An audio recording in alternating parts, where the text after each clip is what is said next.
all life is suffering. That's Schopenhauer. He believed suffering isn't just a part of life, it's the very heart of it. You wake up tired even after 8 hours.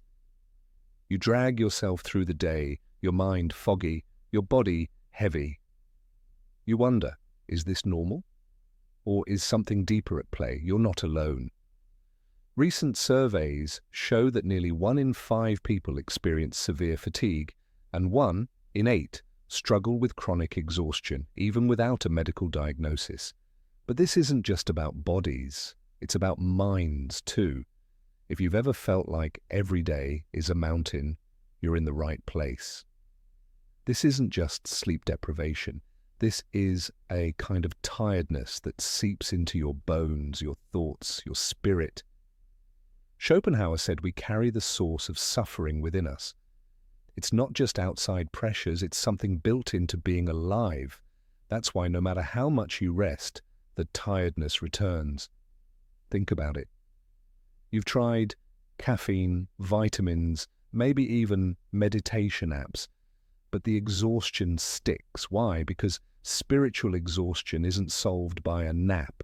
It's the quiet ache that follows you everywhere. It's the sense that you're pouring from an empty cup, giving more than you ever get back. Society tells us to push harder, hustle more, never stop. We're told that rest is laziness, but the truth? The more you chase, the more tired you become. Studies show that people with chronic illnesses feel this fatigue more intensely, but even healthy people aren't immune. Stress, loneliness, perfectionism, they all add invisible weight to your day. Have you noticed how your energy drains faster when you're anxious or when you feel unseen? That's not a coincidence. The mind and body are deeply connected. Psychologists call this allostatic load, the wear and tear from constant stress. Over time, it saps your strength, leaving you feeling hollow. Spiritual exhaustion isn't just for the religious. It's what happens when your life feels like endless output, with no real meaning coming back in. When your days blur together, and your purpose feels just out of reach. You might feel guilty for being tired. You might tell yourself, others have it worse. But comparison doesn't heal. It only deepens the ache. Maybe you've noticed happiness is fleeting. Schopenhauer said it's just the pause between one round of suffering and the next. The world keeps spinning and you keep running, but the finish line never comes. This isn't just your story, it's the story of our age. Digital overload, constant comparison, the pressure to always be on. You might think, if I just work harder, I'll catch up. But Schopenhauer would say, the striving never ends. The will always wants more. This is why so many people, even those who seem successful, feel empty inside.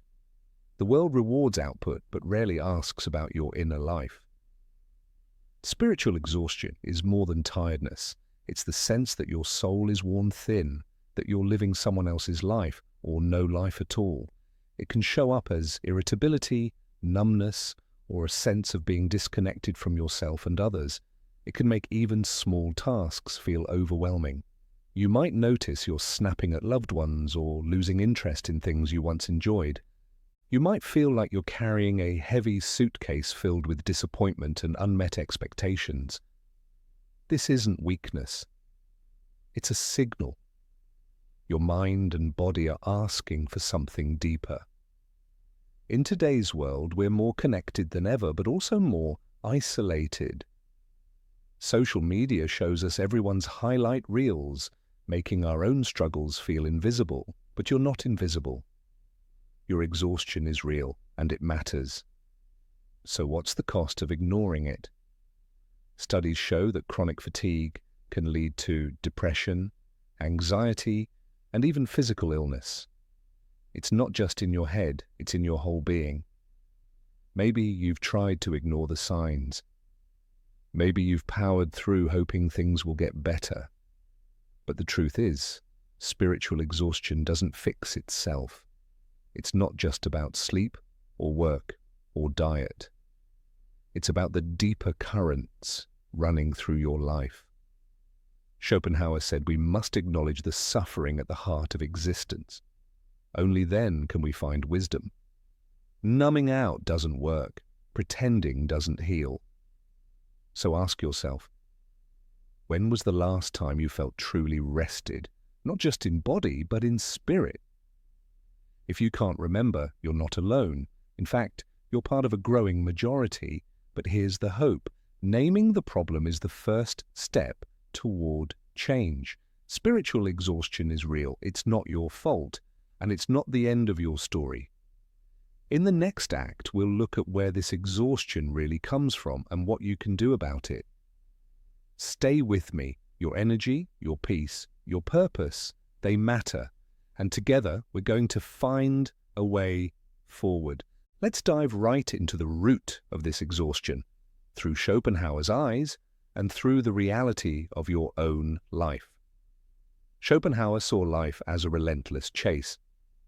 He called it the will to live, not just survival, but a blind, endless impulse that pushes you to want, to strive, to reach for something just out of grasp. It's not just you, it's human nature. Think about it. Every time you get what you want, relief is brief. There's always another craving, another goal. Schopenhauer wrote, "Life swings like a pendulum backward and forward between pain and boredom. The moment you satisfy one desire, another pops up in its place." This isn't just philosophy, it's how your brain is wired. Evolution gave us this drive. Our ancestors survived because they always wanted more food, more safety, more connection. That instinct is still with us, even when our basic needs are met. But here's the trap. That endless wanting creates a cycle. You work hard, you scroll, you compare, you chase. You get a hit of satisfaction, but it fades. Then comes the letdown, the emptiness, the fatigue. Modern life turns up the volume. Hustle culture tells you to never stop.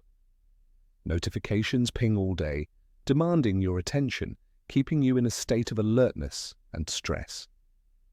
Social media shows you everyone else's highlight reel, fueling the urge to compare and the fear of missing out. Psychologists call this the compare-despair trap. You see what others have, and suddenly what you have feels like it's not enough. Research shows this constant comparison and dissatisfaction can lead to anxiety, depression, and even physical illness. It's not just a feeling, it's a measurable effect. Studies show that people with long-term dissatisfaction are much more likely to develop depression and struggle with their health.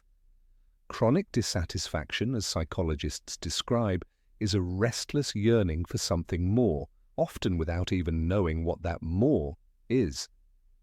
Schopenhauer believed this was the human condition. To be aware of your suffering, to know you're stuck in the cycle, but to feel powerless to escape it. What's next? What am I missing? Why can't I just feel content? Here's the truth. You're not broken. You're human. This cycle is built into our biology, our culture, our very way of being. But awareness is powerful. When you start to see the pattern, you can begin to step outside it, even for a moment. So ask yourself, where do you notice this endless striving in your own life? When was the last time you felt truly satisfied, even for a moment?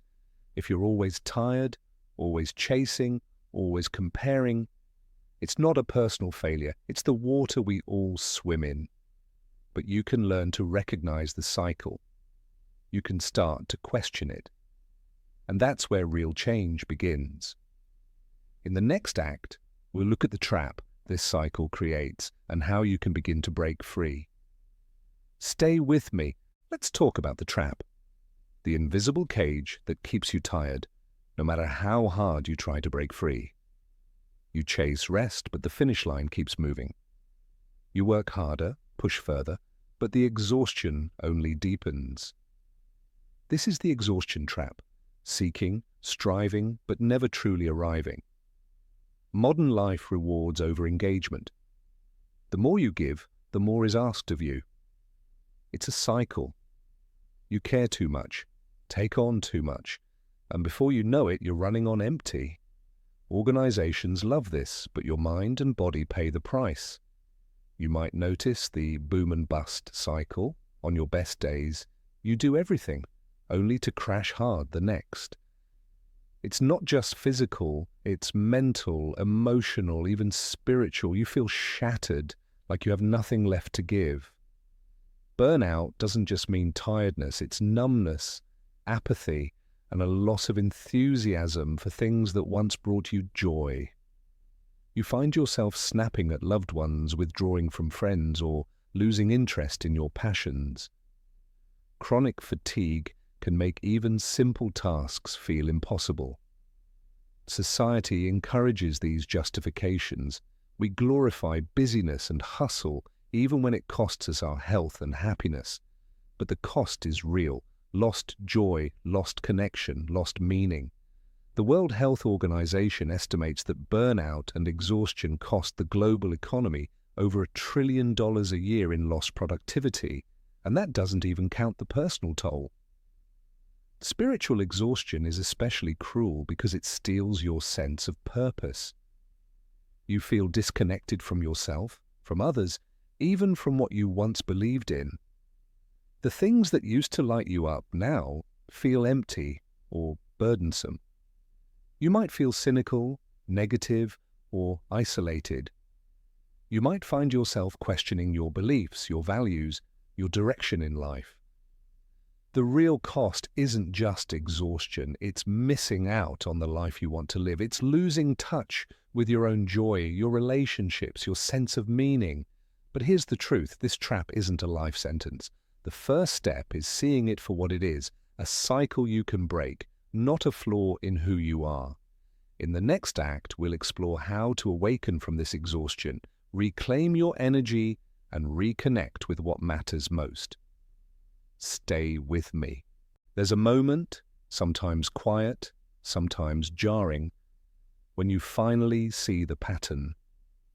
You realize the exhaustion isn't just random, it's not just bad luck or getting older. It's a signal, a message from deep inside asking you to pay attention. Maybe you notice you're always tired no matter how much you sleep. Or you catch yourself saying, I just need to push through, for the 100th time. That's your clarity. The pattern of endless striving, constant output, and never feeling truly restored.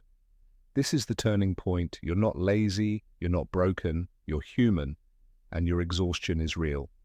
Naming your exhaustion is the first step to reclaiming your energy. Say it out loud, I am tired, and it matters. Honoring your limits isn't weakness, it's wisdom. Science backs this up. When you acknowledge your exhaustion, your brain actually becomes more receptive to change. Self-affirmation, reminding yourself of your worth, helps break the cycle of denial and guilt. Stop justifying your tiredness. No more, I just need to work harder. No more comparing your exhaustion to someone else's highlight reel. Start affirming your right to rest and renewal. Try saying, I am worthy of rest and recovery, or I give myself permission to heal. These aren't just words, they shift your mindset, creating space for real healing. Choose one small, peaceful action each day. Maybe it's a 5-minute walk outside, just breathing. Maybe it's turning off your phone for an hour. Maybe it's simply closing your eyes and letting yourself be still. You don't have to overhaul your life overnight. Tiny acts of self-care, repeated daily, start to refill your cup. Rest is not a reward for finishing everything. Rest is a requirement for being human. If you're feeling anxious, numb, or disconnected, you're not alone. Spiritual exhaustion is a common response to a world that never stops demanding. But clarity is power. When you see the pattern, you can begin to change it. So here's your path forward. Stop justifying your tiredness. Acknowledge it as real and valid. Start affirming your right to rest and renewal every single day. Choose one small, peaceful action that honors your limits and restores your spirit. Remember, your mind and body are designed with limits for a reason. They're not prison walls, they're protective boundaries. Respecting them is the first step to real, lasting energy. You're not defined by your exhaustion. You are resilient, and you can heal. In the next act, we'll explore how to integrate these insights and build a life where energy, purpose, and peace are possible. Stay with me.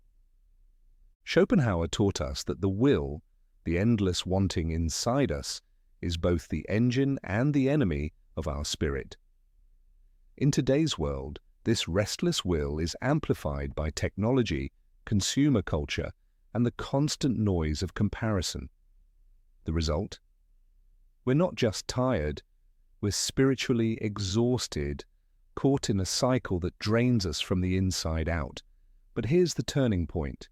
You can integrate Schopenhauer's wisdom with modern self-care to reclaim your energy and restore your spirit. It's not about escaping life or numbing out. It's about learning to live differently with intention, boundaries, and meaning. Start with mindfulness.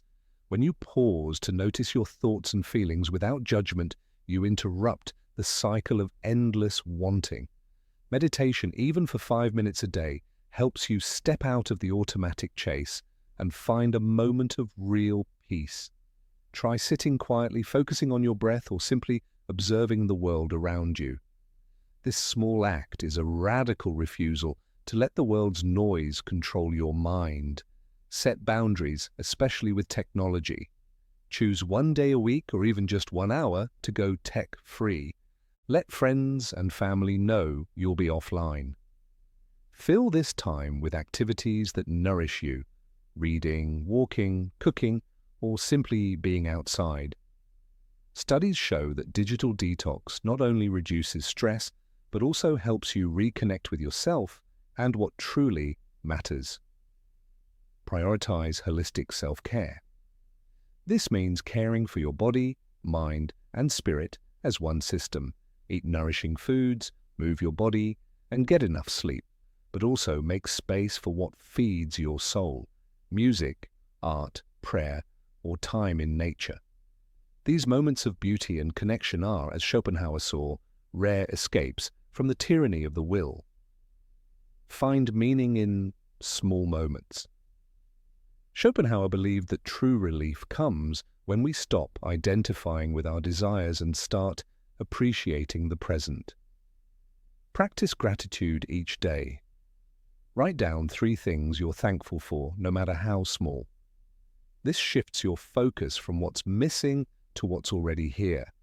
Let go of perfection. You don't have to do it all or fix everything at once. Celebrate small victories.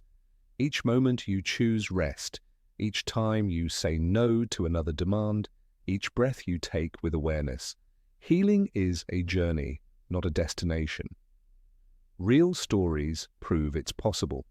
A nurse, burned out from endless shifts, found renewal through prayer, counseling, and small changes in her routine. A therapist, overwhelmed by chronic illness, learned to listen to her body, accept her limits, and invite healing in, one gentle step at a time. Their stories show that spiritual exhaustion isn't the end, it's the beginning of a new way of living. Here's your commitment sentence. I honor my limits and choose peace over endless striving. Write it down, say it out loud, let it guide your choices this week. If this message resonates, subscribe or follow for more insights on healing, meaning, and reclaiming your energy. Your journey matters, and you're not alone. Together we can break the cycle of spiritual exhaustion and build a life of purpose, peace, and renewal. You've made it to the end of this journey, a journey that began with a simple question. Why am I so tired even when I do everything right. We traced the origin of your exhaustion, not just to late nights or busy schedules, but to something deeper. Schopenhauer's insight that life itself is built on endless wanting, and that this wanting can drain your spirit. We explored the conflict, the trap of modern life, the constant striving, the comparison, the pressure to always be more, do more, achieve more. We saw how this cycle leads to burnout, numbness, and a loss of meaning. Then came the awakening, the moment you saw the pattern for what it is. You learned to name your exhaustion, to honor your limits, and to choose small acts of peace and renewal every day. You discovered that your tiredness is not a flaw. It's a signal. It's your mind and body asking for something deeper, something more real. You learned practical tools, mindfulness, boundaries, digital detox, and finding meaning in small moments. You heard stories of real people who broke free from spiritual exhaustion and found new strength. And you made a commitment to honor your limits and choose peace over endless striving. Let me remind you, you are resilient. You have the power to change your relationship with exhaustion. You can reclaim your energy, your joy, your sense of purpose. Thank you for listening, for reflecting, for being willing to look honestly at your own life. That takes real courage. If this message spoke to you, consider subscribing or sharing it with someone who needs to hear it. Healing happens in community, and your journey can inspire others. Remember, you are not alone. You are not defined by your tiredness. You are worthy of rest, renewal, and a life that feels meaningful to you. So take a deep breath. Let go of the pressure to be perfect. Embrace your humanity, your limits, your strength. This is not the end. It's a new beginning. Thank you for being here. Take care of yourself, and until next time, choose peace.